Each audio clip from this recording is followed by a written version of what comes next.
Brad, menang tuh. Temenang kusaha tuh anjir walungan nu alo. Maksudnya aya tuh laukna. Ya aya atuh pan di walungan mun manu kapinis eueuh anjir.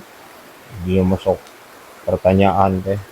Lain tadi maneh ribut cenah di pasar anjir terus si saroceng. Ribut naon deui maneh? Ah, biasa tau mah Brad. Biasa kumaha itu. Depan orang teh empo jongko geningnya. Heeh. Tah, sebaju teh malurah euy. Baju 5.000, celana 10.000. Terus Makanya orang teh dijualan eta teh. hmm, Orang teh kalah guntrang jeung nu boga eta na. kumaha emang guntrang kunaon? Masalahna naon guntrang? Horeng eta teh. Ieu laundry, Brad. Anjing.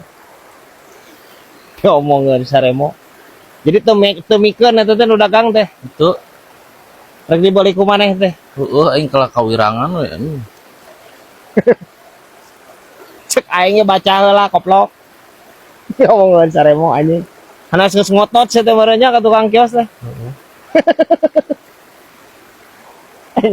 Ya, ka tukang laundry mah maneh mah mending oge entong beli baju entong beli celana. Seuseuh banget nya guys ya. Aing mah. Bisa wae ya anjir ya. Hukum muat tilelep.